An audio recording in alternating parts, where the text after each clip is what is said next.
રાજકોટ જિલ્લાના ઉપલેટામાં sir Bhagatsinhji cricket ground ખાતે Upleta animal હોસ્ટેલના લાભાર્થે Yadunandan યુવા ગ્રુપ દ્વારા રાત્રિ પ્રકાશ ક્રિકેટ ટુર્નામેન્ટનું આયોજન કરાયું। આ ટુર્નામેન્ટની શરૂઆત આજે રાષ્ટ્રગીત સાથે કરાઈ, જેમાં વિસ્તારના ધારાસભ્ય સહિત શહેરના રાજકીય સામાજિક આગેવાનો બહોળી સંખ્યામાં ઉપસ્થિત રહી ઓપનિંગ કરવામાં સહભાગી બન્યા। આ નાઇટ ક્રિકેટ ટુર્નામેન્ટમાં અલગ અલગ શહેરોની અંદાજે 60થી પણ વધુ ટીમો રમવા આવશે, જેમાંથી વિનર ટીમને પુરસ્કાર ઇનામો સહિત શિલ્ડ કપ આપી સન્માનિત કરવામાં આવશે।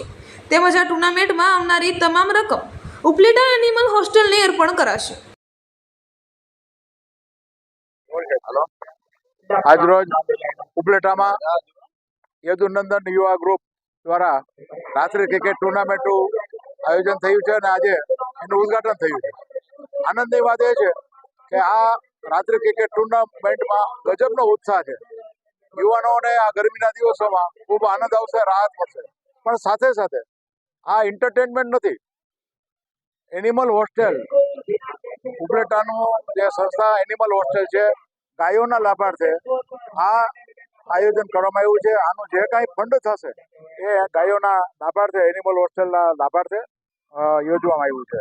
અને ખાસ કરીને આજના જે રાત્રિ ક્રિકેટ ટુર્નામેન્ટ જે ઉદ્ઘાટન થયું છે, આ ટુર્નામેન્ટના મુખ્ય સ્પોન્સર પુનિતભાઈ ચોવટિયા, યુનિટી સિમેન્ટના એ મેનેજિંગ ડાયરેક્ટર અને ચેરમેન છે।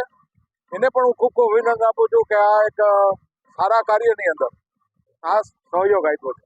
અને આજે જે ટીમ લગભગ 64 જેટલી ટીમ આમાં ભાગ લેવાની છે અને ગજબનો ઉત્સાહ ઉપલેટાના યુવાનોમાં જોવા મળ્યો છે। દરેકને હું ખૂબ ખૂબ શુભકામના પાઠવું છું। આજે આપ જોઈ રહ્યા છો ઉપલેટાની અંદર રાત્રિ પ્રકાશ ટુર્નામેન્ટનું એક ભવ્ય શુભારંભ થઈ રહ્યો છે।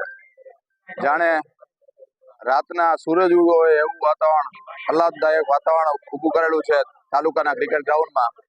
અને આપ યુવાનોને, વડીલોને બધાને મનોરંજન પૂરું પાડવા માટે રાત્રે આવી ગરમીના સમયમાં આવી રાત્રિ પ્રકાશ ટુર્નામેન્ટનું સરસ આયોજન થયેલું છે। આ આયોજન પણ એવું લોક ઉપયોગી થયેલું છે। આ આયોજનમાં જે પણ ફંડ અને જે પણ આવક થશે એ એનિમલ હોસ્ટેલના લાભાર્થે ઉપયોગ કરવામાં આવશે। આ આયોજનના મુખ્ય sponsor unity cement, Punitbhai Chovatiya એ અમારા મુખ્ય સ્પોન્સર છે। અને યદુનંદન યુવા ગ્રુપ દ્વારા આ ટુર્નામેન્ટનું એક સુંદર આયોજન અને જે કાંઈ ફંડ થશે એ એનિમલ હોસ્ટેલને અર્પિત કરવામાં આવશે। અસ્તુ।